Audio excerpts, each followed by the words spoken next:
Supreme court తీర్పు CM చంద్రబాబుకి చెంపపెట్టు లాంటిదన్నారు మాజీ మంత్రి కాకాని గోవర్ధన్ రెడ్డి.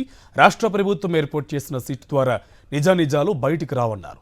సుప్రీంకోర్టు ఆదేశాల మేరకు ఏర్పాటయ్యే స్వతంత్ర దర్యాప్తు సంస్థ ద్వారానే నిజాలు బయటకు వస్తాయంటున్న కాకాని గోవర్ధన్ రెడ్డితో మా correspondent Venkatesh face to face. Laddu వ్యవహారంలో సుప్రీంకోర్టు కీలక నిర్ణయం తీసుకుంది. స్వతంత్ర దర్యాప్తు సంస్థకి ఓకే చెప్పింది. దీనిపై మాట్లాడేందుకు మాజీ మంత్రి వైసీపీ జిల్లా అధ్యక్షులు కాకాని గోవర్ధన్ రెడ్డి మనతో ఉన్నారు.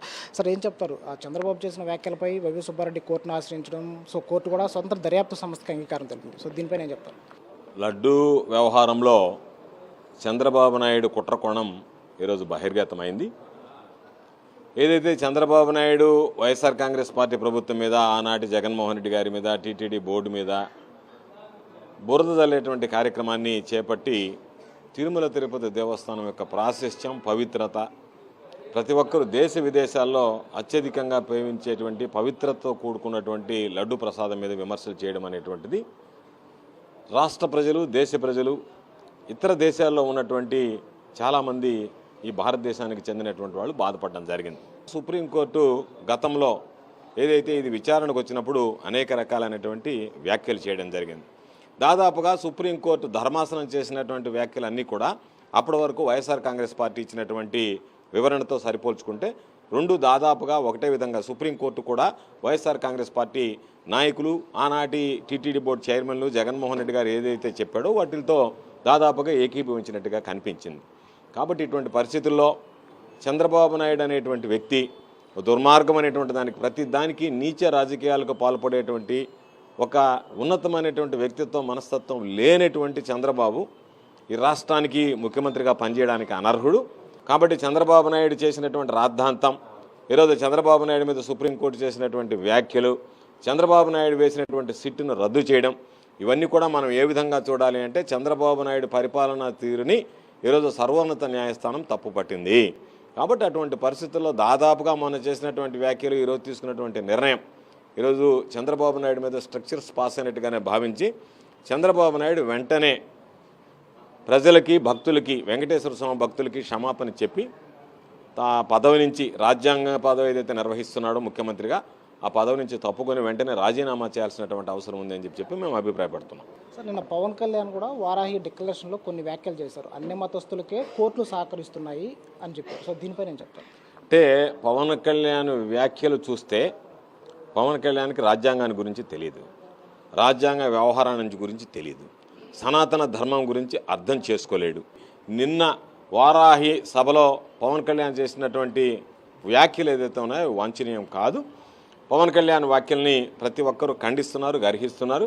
ఎందుకంటే ఒక ఉన్నతమైనటువంటి పదవి వచ్చినంత మాత్రాన ఆ వ్యక్తిత్వం, ఈరోజు నేను చెప్పా, చాలామంది మాట్లాడుతున్నారు, సనాతన ధర్మాన్ని గురించి మాట్లాడేటువంటి హక్కు లేనటువంటి వాడు ఎవడన్నా ఉన్నాడంటే పవన్ కళ్యాణ్. సనాతన ధర్మంలో విడాకులు తీసుకునేదానికి అవకాశం లేదు. ఒకరోజు నేను ముస్లిం అవతారం ఎత్తానంటాడు, ఒకరోజు నేను క్రిస్టియన్ అంటాడు, ఒకరోజు హిందూ మతం అంటాడు, అన్ని మతాలు నాకు సమానం అంటాడు, మళ్ళీ ఈరోజు వచ్చి నేను సనాతన ధర్మాన్ని పాటిస్తానని చెప్పి మాట్లాడుతున్నాడు. అంటే అతను మానసిక పరిస్థితి నన్ను చూస్తే అసలు ఏం మాట్లాడడానికి వచ్చాడు, ఏం మాట్లాడాడు, ప్రజలకు ఏం సందేశం ఇచ్చాడు అనేటువంటిది పవన్ కళ్యాణ్కి అర్థమైందో లేదో తెలియదు, కానీ ప్రజలకైతే ఎవ్వడికి అర్థం కానటువంటి ఒక గందరగోళమైనటువంటి పరిస్థితికి దారి చేశాడు. ఖచ్చితంగా నిన్న పవన్ కళ్యాణ్ చేసినటువంటి కామెంట్స్ ఏదైతే ఉన్నాయో సుప్రీంకోర్టు మీద, అవి కోర్టు ధిక్కారణ కిందకే వస్తాయి. దాన్ని కూడా కోర్టు ధిక్కారణ కింద నీ వాస్తవంగా పవన్ కళ్యాణ్ కూడా విచారించాల్సినటువంటి అవసరం ఉంది అని చెప్పి ఈ సందర్భంగా నేను అభిప్రాయపడుతున్నాను. ఫైనల్గా ఏదైతే 100 రోజుల పాలన డైవర్ట్ చేయడానికే చంద్రబాబు దేవదేవుడిని రాజకీయాల్లోకి లాగారనేది స్పష్టమైంది. దీనిపై నేను చెప్తాను. 100 రోజుల చంద్రబాబు పరిపాలన అధ్వానమైనటువంటి పరిపాలన, విధ్వంసకరమైనటువంటి పరిపాలన. దాని నుంచి తప్పుకోవడానికి అనేక రకాలైనటువంటివి ఈరోజు చంద్రబాబు నాయుడు ప్రయత్నిస్తున్నాడు. చంద్రబాబు నాయుడు అన్ని విధాల పరిపాలనలో ఫెయిల్ అయ్యాడు, వరద సహాయ కార్యక్రమాల్లో ఫెయిల్ అయ్యాడు, ప్రజలకు సంబంధించినటువంటి సంక్షేమ కార్యక్రమాలు అందించడంలో ఫెయిల్ అయ్యాడు, వైఎస్ఆర్ కాంగ్రెస్ పార్టీ నాయకుల మీద దాడులు, విధ్వంసం, వాళ్ళకి సంబంధించినటువంటి మాన ప్రాణాలకు రక్షణ లేకుండా పోయింది. కాబట్టి ఇంత దౌర్భాగ్యమైనటువంటి పాలన ఎప్పుడు చూడలే ఆంధ్ర రాష్ట్రంలో.